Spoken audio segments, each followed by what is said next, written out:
Hello friends, welcome to life advisor. सब सभी का स्वागत है हमारे चैनल पे। हम देखना शुरू कर चुके हैं बैंक निफ्टी के एनालिसिस। बैंक निफ्टी के एनालिसिस हमारी डेली एनालिसिस वीडियो है, जिसके अंदर में हम डिस्कस करते हैं बैंक निफ्टी के आज के ट्रेंड के बारे में, आने वाले दिन का ट्रेंड के बारे में। साथ ही डिस्कस करते हैं बैंक निफ्टी के पूरे 12 स्टॉक्स और कुछ और बैंकिंग स्टॉक्स के बारे में भी डिस्कशन करेंगे, जिनके अंदर में आपका इंटरेस्ट बना हुआ रहता है। वॉल्यूम्स भी काफ़ी अच्छी रहती है और मूवमेंट भी काफ़ी अच्छी मिलती है।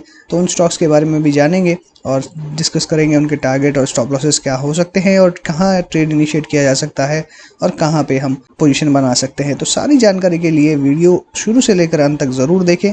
अगर आपने अभी तक चैनल सब्सक्राइब नहीं किया है तो वो भी कर दीजिए, साथ ही बेल आइकन दबाइए ताकि टाइमली अपडेट्स आपको मिलती रहे।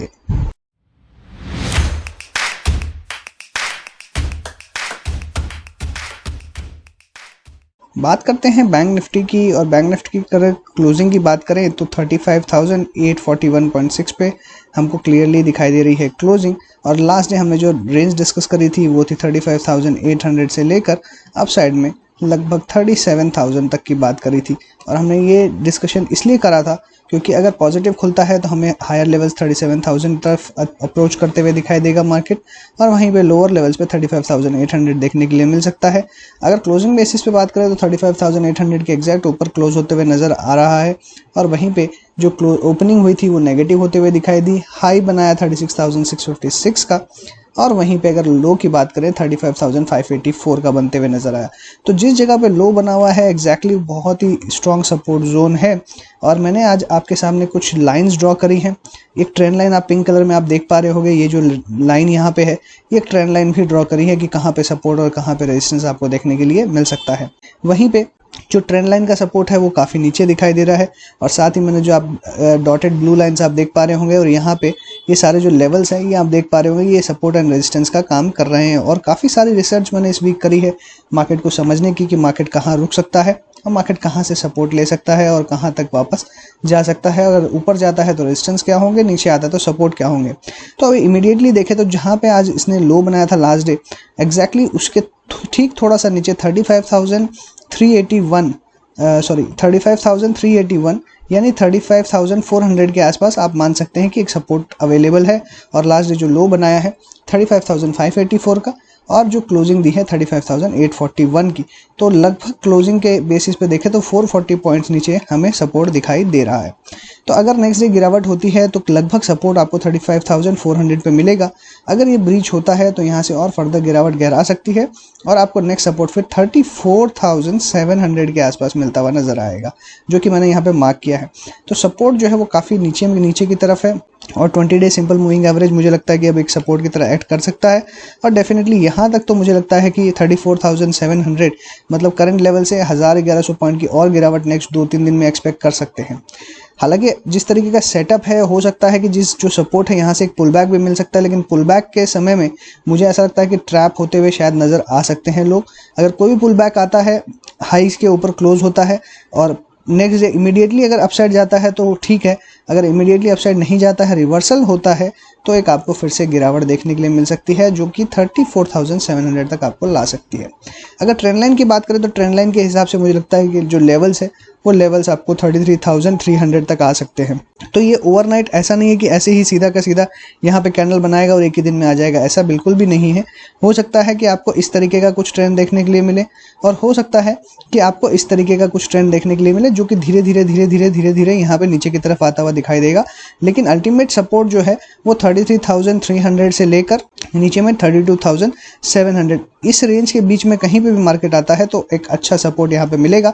यहाँ पे एकदम बहुत ही अच्छा मौका आपको मिल सकता है बाय करने का, और फिर वापस 37,000 यानी एक अच्छी वापस ट्रेंड की तरफ हम मूव कर सकते हैं।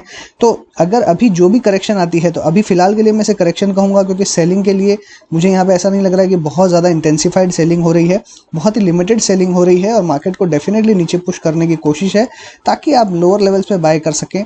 सिर्फ आपके लिए नहीं, वो खुद भी अगर वो नीचे उनको मौका नहीं मिलेगा तो वो बाय नहीं कर पाएंगे, और वो सिर्फ आपका बेनिफिट उठाएंगे, आपके स्टॉप लॉसेस कटवाएंगे अगर आपने फालतू की लॉन्ग पोजीशंस बनाई हुई है तो। इसलिए करेक्शन आना बिल्कुल लाजमी है और मार्केट में आना ही चाहिए। मार्केट एक तरफा चलेगा तो किसी को मौका नहीं मिलेगा।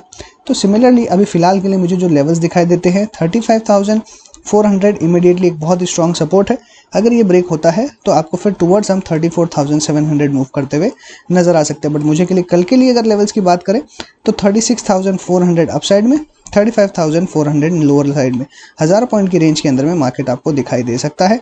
अभी फिलहाल यही रेंज नजर आती है।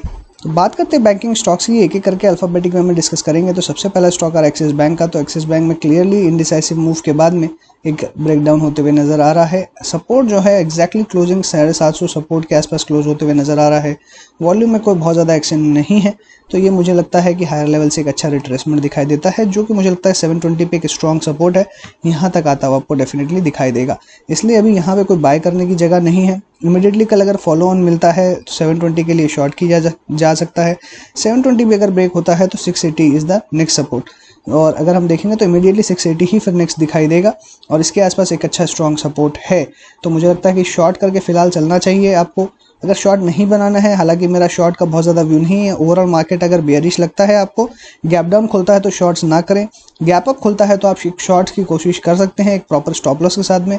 अगर मार्केट गैप अप खुलता है, कल अगर तेज़ी के साथ खुलता है तो कोई भी अपसाइड मिलेगी अराउंड 770 के आसपास शॉर्ट कर सकते हैं। अपसाइड में ही शॉर्ट करें, ज़्यादा बेहतर रहेगा। अगर गैप डाउन ओपन होता है कहीं पे भी तो कहीं शॉर्ट नहीं करना है, या फ्लैट भी ओपन होता है तो भी शॉर्ट नहीं करना है। कोई भी अच्छी तेज़ी बनती हुई दिखाई दे आपको तो ही शॉर्ट करना है।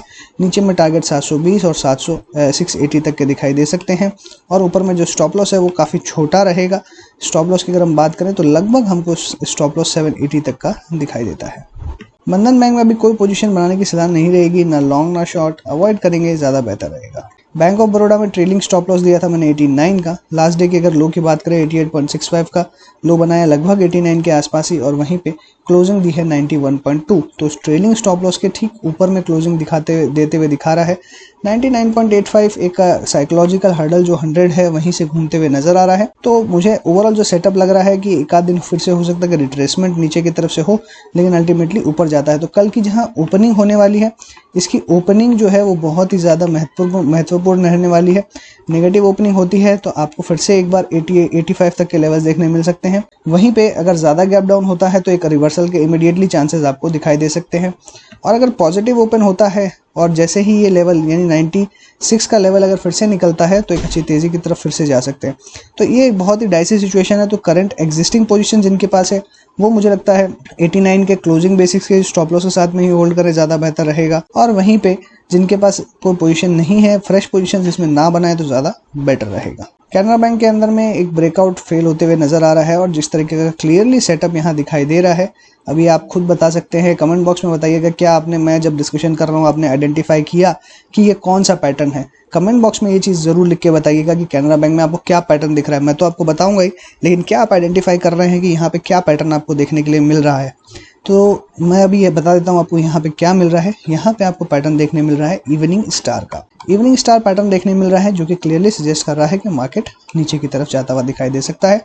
क्लियर कट यहाँ पे ब्रेकआउट जो है, जो कप एंड हैंडल का हम बनाते हैं, वो यहाँ पे फेल होता हुआ नजर आ रहा है। अभी यहाँ पे जो क्लोजिंग है वो एग्जैक्टली सपोर्ट है 160 के आसपास का, और यहाँ से और फर्दर गिरावट आपको देखने के लिए मिल सकती है। और मुझे लगता है कि यहाँ पे आपको 155 या 153 इमीडिएटली सपोर्ट है। अगर ये ब्रेक होता है तो यहाँ से आपको 140 तक के, रेदर 145 तक के लेवल देखने के लिए मिल सकते हैं। तो शॉर्ट की राय अभी मेरी इसके अंदर में नहीं रहेगी, क्योंकि रिस्क रिवॉर्ड फेवरेबल नहीं है।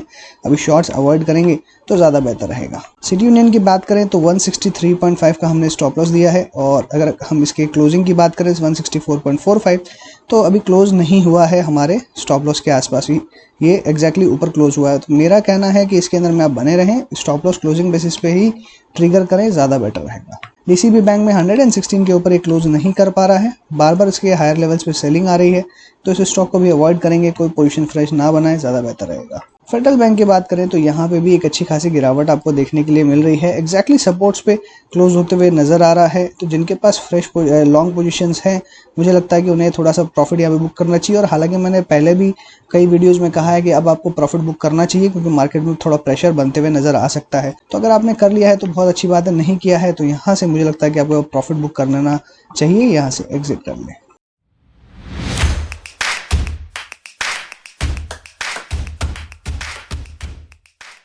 HDFC बैंक की बात करें तो अच्छी खासी गिरावट कंटिन्यूसली स्टॉक में देखने मिल रही है, बड़ी बड़ी कैंडल्स देखने मिल रही है और गिरावट में इंटेंसिटी वॉल्यूम के साथ बढ़ रही है, तो थोड़ा सा यहाँ पे रिस्क बढ़ रहा है। हालांकि डाउन ट्रेंड के अंदर में देखें तो एक इन्वर्टेड हैमर बनते हुए नजर आ रहा है, तो इंडिसाइसिवनेस डेफिनेटली यहाँ पे भी बनी हुई है, एग्जैक्टली सपोर्ट के ऊपर क्लोज हुआ है। तो कोई भी अगर गैप डाउन होता है तो शॉर्ट नहीं करेंगे, लेकिन अगर डिसाइसिवली ब्रेक करता है तो यहाँ पे आपको 1510 तक के लेवल्स देखने के लिए मिल सकते हैं, तो हम शॉर्ट करके चल सकते हैं। 1510 के बाद में 1475 is the next support. ICICI bank की बात करें तो ICICI बैंक भी कंटिन्यूसली डाउन ट्रेंड के अंदर में है, हायर लेवल से, और यहाँ पे सपोर्ट जो है सबको 20 डे सिंपल मूविंग एवरेज, सारे स्टॉक्स आप देखेंगे तो 20 डे सिंपल मूविंग एवरेज के आसपास सपोर्ट लेने की कोशिश करेंगे, तो 20 डे सिंपल मूविंग एवरेज एक अच्छा सपोर्ट बना हुआ रहेगा। तो अगर सपोर्ट के आसपास खुलता है या वहाँ पे जाता है तो वहाँ पे कोई भी अगर शॉर्ट्स बनाई हुई है तो वहाँ पे एक बार शॉर्ट्स में एग्जिट कर ले, ज़्यादा बेहतर रहेगा। फ्रेश शॉर्ट्स बनाने के लिए मुझे लगता है इसके अंदर में 608 के नीचे अगर क्लोजिंग होती है तो क्लोजिंग बेसिस पे यानी लास्ट के 10-5 मिनट के अंदर में हम ओवरऑल ट्रेंड देख के वहाँ पे शॉर्ट कर सकते हैं, बट फिलहाल फ्रेश शॉर्ट की जगह नहीं है। IDFC फर्स्ट बैंक की बात करें तो पूरे नेगेटिव मार्केट में भी ज़बरदस्त तेज़ी इसकी स्टॉक के अंदर देखने मिल रही है। 66 तक के लेवल्स हमने डिस्कस किए थे, हमारा टारगेट जो है बैंग ऑन अचीव होते हुए नज़र आ रहा है। 62.4 इसकी करंट क्लोजिंग है और बहुत ही शानदार मुझे यहाँ पे पैटर्न दिखाई दे रहा था और हमने इसमें ट्रेड किया और अच्छे पैसे बनाए। अभी फ़िलहाल 66 हमारा टारगेट अचीव हो चुका था, तो एग्जिट की ही सलाह दी हुई है कि 66 टारगेट आए तो आप एग्जिट कर ले।